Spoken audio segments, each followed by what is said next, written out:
Okay, so this model is not mentioned in your lab. However, it is basically like the torso, lungs and heart and respiratory tract here. It's pretty much the same thing, but it's isolated on a flat board. So I can show you the different structures that could be tagged on this model. So first of all, here's that diaphragm with the central tendon here in the middle.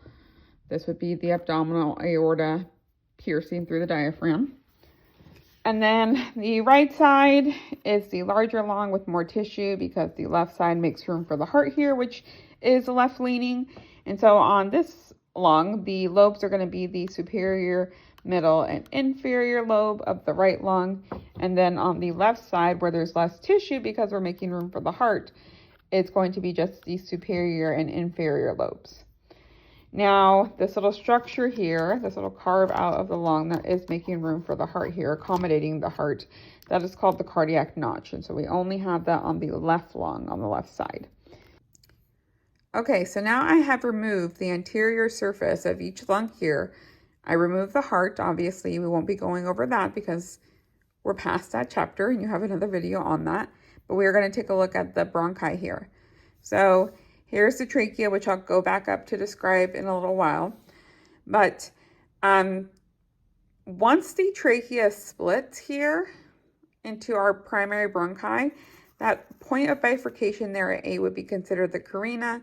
And as we mentioned in a previous video, it is very sensitive to debris and such. And so if anything touches the carina, you'll have spastic coughing. So if you've ever felt something go down the wrong pipe, so to say, you'll notice that once you get food down there or something that doesn't belong, you do cough pretty aggressively. And so from there, we have our primary bronchi, right primary bronchus, left primary bronchus. On the right side, since we have 3 lobes, we're going to have 3 secondary bronchi. So 1, 2, and before this splits, that would be number 3 there. And then on the left side, where we only have 2 lobes, we'll only have 2 secondary bronchi. 1 and 2. And then all these ones on the end, you can see them more here. Obviously, those would be considered, in the light blue, would be considered the tertiary bronchi. If we keep going up, and then obviously we're not going to see anything beyond that. We can't see any terminal respiratory bronchioles because those are microscopic and we wouldn't be able to see those on this model. But as we go up, we have the trachea here, which is made up of these C rings, which are all going to be hyaline cartilage. And if you remember the tissue type that is inside the trachea and the primary bronchi down here is going to be the pseudostratified ciliated columnar epithelium. Once we get out to the alveoli, hey, we're going to have simple squamous epithelium. So there's going to be a transition period from the smaller bronchi out to the alveoli. But these are going to be, on the outside, hyaline cartilage C rings that make up the trachea. These 2 structures are also hyaline cartilage, this being the thyroid cartilage and this being the cricoid cartilage.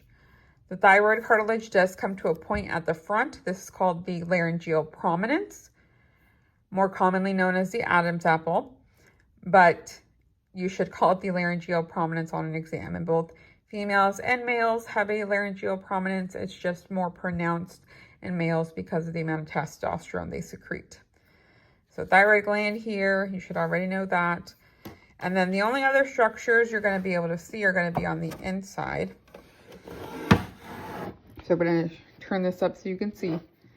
See if I can use my pointer to still point and use one hand. But here, right here is the epiglottis. So this is made up of elastic cartilage and will bend to cover the trachea or the opening to the trachea so that you don't swallow food. But sometimes it fails and sometimes food does get down there. And when it touches the carina, you'll have that spastic coughing. When you look inside, I'm going to try again to... That did not work. But, and I lost my pencil. But you can see inside there, those little flaps, those shelves you see inside there, those are the vocal fold. Those are the vocal folds. And the opening that is created in between those vocal folds, that is called the glottis. So this is one of the only models you could see the glottis through, although it'd be really hard to tag that opening there, because you have to kind of flip this model up. But that is the long flat board model.